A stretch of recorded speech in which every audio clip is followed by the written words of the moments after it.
E aí, aluno, tudo bom com você? Olha só, na aula de hoje, dentro da nossa trilha de climatologia 2, a gente trabalhou na última aula a parte de climograma e uma das coisas que pode ser cobrado de vocês, e principalmente dentro do Enem, são os climas do nosso Brasil. Já que o Brasil, por características bem claras, é o quinto maior país do mundo em extensão e é um país bem latitudinal. O que significa o quê? Que ele tem várias latitudes, tanto é que a gente tem um pedacinho do Brasil acima da linha do Equador, né, na latitude norte, e ele segue até mais ou menos ali a latitude 33 graus sul. Por conta disso, e claro, dentre outros fatores como relevo, urbanização, interior bastante extenso também, ele também é longitudinal, então tem pedaços do Brasil muito longe do mar, então tem muita continentalidade, o Brasil vai possuir diversos tipos de climas diferentes e é sobre eles que vamos falar hoje. Cada um deles com a sua característica peculiar, onde o vestibular pode colocar um climograma e cobrar de vocês qual é aquele clima dentro do nosso país. Então olha só, vamos começar pelo clima equatorial. A característica principal dele é a seguinte, ele é um clima quase que exclusivamente do norte do país, né, aquela região lá onde fica Amazonas, Pará e etc., mas não por conta dele ser interiorano, ele não vai ser úmido. Vamos lembrar da floresta amazônica, que é extremamente densa, é a maior floresta tropical do mundo, isso faz com que tenha muita evapotranspiração e aí faz com que, mesmo sendo um clima do interior, ele é quente, obviamente, quente, muito quente o ano todo e bastante úmido.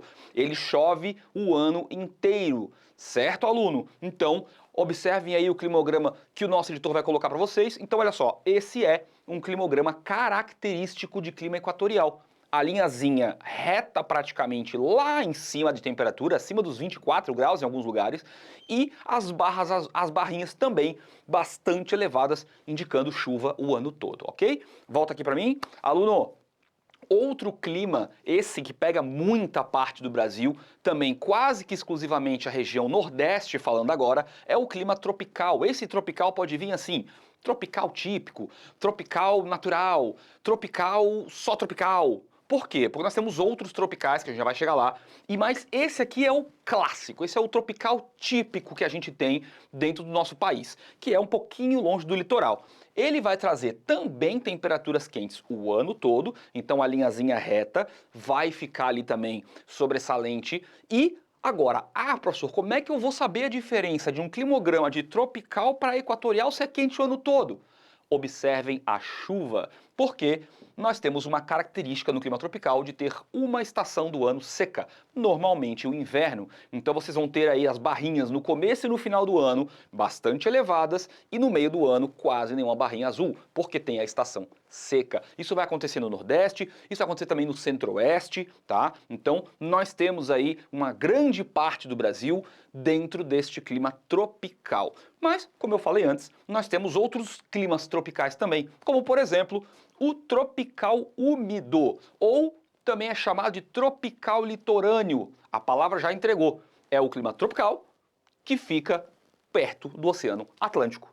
E isso por conta da nossa proximidade com o Oceano Atlântico vai trazer a característica do clima ser quente e úmido.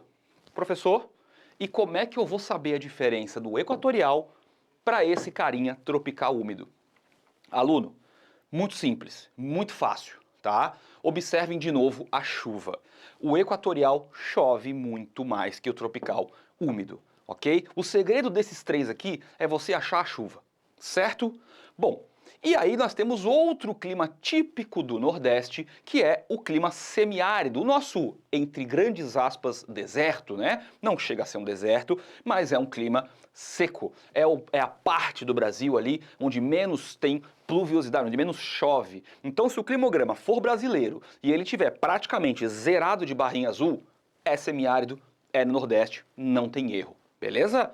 Bom, outro tropical aqui, ó, tropical de altitude. Essa característica aqui vai definir o clima sendo tropical. Isso significa o quê? Que ele está entre o Trópico de Capricórnio e o Equador, porém não é quente o ano todo, porque nós temos um outro fator importante aqui, altitude. Esse fator climático, altitude, ele é importante também. A gente não pode ignorar uma cidade que fica no alto de uma serra. Então, como o sudeste do Brasil é um lugar com muitas regiões serranas, nós vamos ter ali Petrópolis, no Rio de Janeiro, Campos do Jordão, em São Paulo, entre outras cidades que ficam em altas altitudes, o clima tropical, porém de altitude, o que significa que o inverno será frio. E como são longe do mar, seco também. Então o inverno naquele climograma, observem aí, editor, bota para nós aí então um climograma do tropical de altitude. Isso aí, galera, observem então que a gente vai ter sim um inverno característico, vamos ter aquela barriguinha característica de inverno frio, então o inverno ele também é bastante seco, além de frio, ok? Volta aqui comigo, aluno.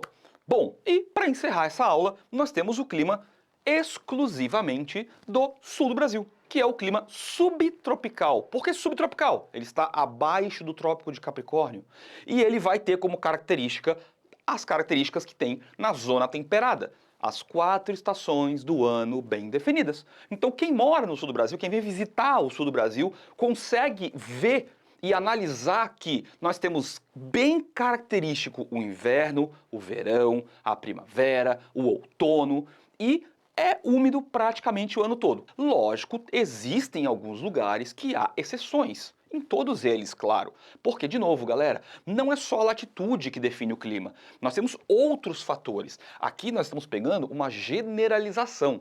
Claro, você pode morar numa cidade que esteja...